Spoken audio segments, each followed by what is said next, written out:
નમસ્કાર ખેડૂત મિત્રો, ખેડૂત બોલે ખેતરેથી યુટ્યુબ ચેનલની અંદર આપનું હાર્દિક સ્વાગત છે। હું છું સચિન ગોકેર, મારી સાથે છે રાહુલભાઈ રામ। આજે આપણે વાત કરવાના છે ખાસ કરીને અજોલાની ખેતી કઈ રહી થાય છે। અજોલાની ખેતી છે એક મહત્વનો એક કોન્સેપ્ટ છે જેના દ્વારા આપણે પશુના ખાનદાન તરીકેનો એક ઉપાય શોધી શકીએ છીએ। સાથે સાથે અજોલાનો આપણે ખેતીની અંદર ઉપયોગ કરી અને નાઇટ્રોજનની તત્વની પણ પૂર્તિ કરી શકીએ છીએ। એકદમ બિનખર્ચાળ છે। પ્રારંભિક ખર્ચ એનો ઇન્સ્ટોલેશનનો ખર્ચ એ જ આવે છે, બાકી એની અંદર અન્ય કોઈ કાળજી લેવી પડતી નથી। અજોલાના ઉપયોગથી છે પશુની અંદર આપણે એમને જરૂરી એવા પ્રોટીન તેમજ કાર્બોહાઈડ્રેટ્સ અને અન્ય મિનરલ્સને પણ છે આપણે સારા પ્રમાણની અંદર છે પૂરા પાડી શકીએ છીએ। તો ખેડૂત મિત્રો, આજના વિડીયોની અંદર આપણે શીખીશું કે કઈ રીતે અજોલાની ખેતી કરવામાં આવે છે, બેડ ઇન્સ્ટોલેશન છે કઈ રીતે કરવું, અંદરની બેડની અંદર માટી છે, પાણી છે કેટલું ભરવું, કઈ રીતે કલ્ચર છે એનું નાખવાનું હોય, એના વિશે વાત કરીશું। તો જે રીતે ખેડૂત મિત્રો જોઈ રહ્યા છો તમે, આ અજોલાના અહીં 3 બેડ લગાવેલ છે, આગળની બાજુ પણ 2 બેડ છે।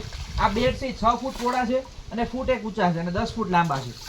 તો સૌ પ્રથમ નીચેનું મજબૂત તળિયું પસંદ કરવું। એની અંદર છે આપણે જે આંકડો હોય, આંકડાનો જે ઉપયોગ કરી શકો, જાદુ મીઠું નાખી દેવું અથવા તો હિંગ નાખી દેવું, જેના કારણે આપણે સાપ છે, વીસી છે, પૂછી છે એ આવે નહીં। ત્યારબાદ આ રીતનો બેડ ઇન્સ્ટોલ થઈ જાય એની અંદર છે તમારે એક આછો એવો લેયર, 2 ઇંચ જેટલું છે માટીનો લેયર લઈ લેવો। એકદમ આપણી જે ખેતર માટેની ઉપજાઉ જે માટી હોય, સારી માટી હોય, ફળદ્રુપ માટી નાખવી। અને ત્યારબાદ જે રીતે તમે જોઈ રહ્યા છો આ રીતનું વર્મી કમ્પોસ્ટ છે એની અંદર છે નાખવામાં આવે છે, જે થોડી વારની અંદર છે આ બધું જ જે આપણે મિનરલ્સ આપ્યા છે, જે માટી આપી છે, જે ખાતર આપ્યું છે નીચેની બાજુ બેસી જાય। ત્યારબાદ આનું જે અજોલાનું કલ્ચર છે આની અંદર ઉમેરવામાં આવે છે અને ધીમે ધીમે છે અજોલા છે 5 કે 10 દિવસની અંદર આખો બેડ છે ભરાઈ જાય છે। ત્યારબાદ કાયમના માટે એવડા બેડની અંદર આપણે 3 થી 5 કિલો જેટલું છે અજોલાનું પ્રોડક્શન છે મળતું હોય, એને વ્યવસ્થિત રીતે આપણે નોખા પાડી અને ઉપયોગ કરી શકીએ છીએ। હવે કઈ રીતે અજોલા નાખવામાં આવે તેની માહિતી મેળવીએ।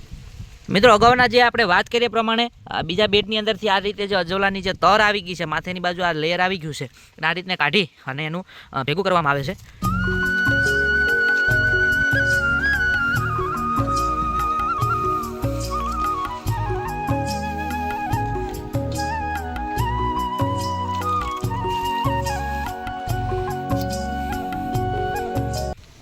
તો નમસ્કાર મિત્રો, આ જે આપણું જે અજોલાનું કલ્ચર છે એ આવી ગયું છે।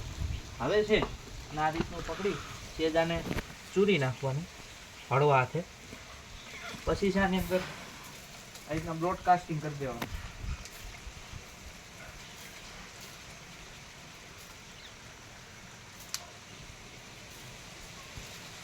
આ રીતના છે આને અજોલાને છે આની અંદર વેરી દેવાનું। આનું જે કલ્ચર છે, આ બિયારણ છે એને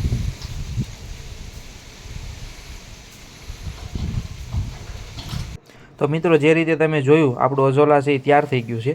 હવે આને આપણે વ્યવસ્થિત રીતે થોડુંક એવું સારા પાણીથી ધોઈ અને એની અંદર સેજ એવો છે ગોળ નાખી લાડવા જેટલો અને મિક્સ કરીને આપવાનું। જો ગાયો કેટલી મજાથી છે, આનંદથી છે ખાઈ રહી છે।